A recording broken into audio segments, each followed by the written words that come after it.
વાઘોડિયાની doctor NG Shah સાર્વજનિક હાઈસ્કૂલના 75 વર્ષના ભાગરૂપે અમૃત મહોત્સવ કાર્યક્રમ યોજાયો હતો।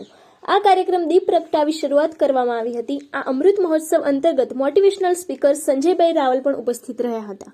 આ કાર્યક્રમમાં ડોક્ટર એનજી શાહ સાર્વજનિક હાઈસ્કૂલના ટ્રસ્ટીઓ તેમજ ગામના અગ્રણી, શાળાના આચાર્ય સહિત શિક્ષકો તેમજ મોટી સંખ્યામાં વિદ્યાર્થીઓ અને વાલીઓ પણ હાજરી આપી હતી।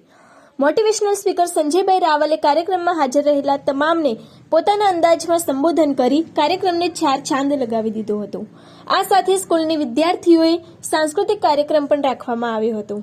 સંજયભાઈ રાવલે વિદ્યાર્થીઓને પોતાના જીવનના ઘડતર માટેની અનેક વાર્તાઓ પર ભાર મૂકી જીવનને મજબૂત બનાવી મહેનત કરી આગળ વધવું જોઈએ એવી સલાહ સૂચન આપી હતી। ખુશીની વાત છે કે વાઘોડિયા જેવા એક નાનકડા ગામમાં 75 વર્ષ ડોક્ટર એનજી વિદ્યાલય પૂરા કરે એ બહુ જ મોટી વાત છે। એના એક વિદ્યાર્થીએ મને અપ્રોચ કર્યો કે તમે આવજો, નહીં આવીને મને એમ લાગ્યું કે હું મારા ઘરે જ આવ્યો। એવું સરસ ઉમળકાભેર ટ્રસ્ટીએ સ્વાગત કર્યું। અત્યારે સમાજમાં સૌથી વધારે જો જરૂર હોય તો શિક્ષણ કરતા પણ સંસ્કારોની છે। માણસનું ઘડતર થતું નથી, એના સામર્થ્ય હોય છે પણ સંસ્કાર નથી હોતું એટલે સામર્થ્ય બધું બીજી બાજુ જતું રહે છે। એટલે એવો એક ઉમદા પ્રયાસ 75 વર્ષે મુંબઈ બેઠેલા ટ્રસ્ટીઓ પણ અહીંયા ધ્યાન રાખે છે, બહુ મોટી વાત છે। અને આજે હું શું કહેવાનો છું એ તો તમે ત્યાં સેમિનારમાં સાંભળજો, ત્યાં હું વાત કરીશ। પણ મને બહુ ખુશી છે કે આટલી જૂની સ્કૂલની અંદર પણ મને યોગ્ય સમજીને બોલાય એનો મને બહુ જ ખુશી છે। ખૂબ ખૂબ આભાર। Thank you. સવારે ઉઠ્યા, કરાગ્રે વસતે લક્ષ્મી કર મૂલે સરસ્વતી, હે ઈશ્વર તારો આભાર, ઉઠાડી દીધો। ઉદાર ભગવાને થેન્ક યુ કીધું, એમાં શું ઉઠાડ્યા। અરે કેટલાય રાત્રે હોઈ ગયા, હવા ઉઠતા જ નથી, એ ગયો। તો સવારે ઉઠીને ભગવાનને થેન્ક યુ કહેવું જોઈએ કે નહીં? મસ્ત તૈયાર થઈ જવાનું। 2 જોડી કપડાં હોય પણ ધોઈને ઇસ્ત્રી કરીને જ પહેરવાના। મોજા તો ખાસ ધોઈને પહેરવાના। ઘણા તો બૂટ કાઢે ને મરેલો જીવતો થઈ જાય, એવી ગંધ મારે હાલાના બૂટમાંથી। પાછો કે ગંધ આવે હાલા તારામાંથી જ આવે છે।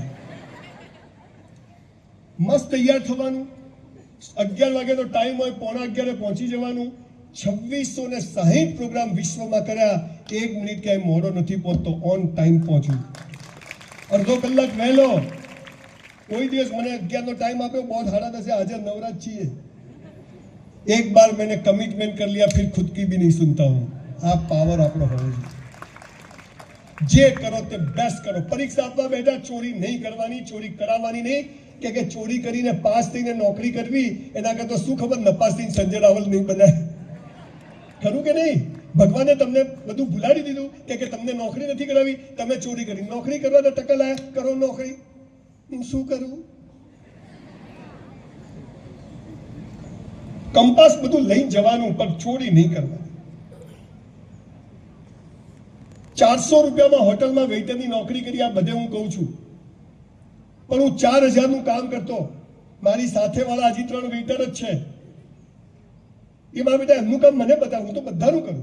મારી બાએ કીધું કે આપણા બાપની પેઢી સમજીને નોકરી કરવાની। 400 માં 4000 નું કરજે, 3600 ભગવાનના ત્યાં જમા થશે અને એક દિવસ ભગવાન બદલો આપશે। આ બેસી ગયું મગજમાં।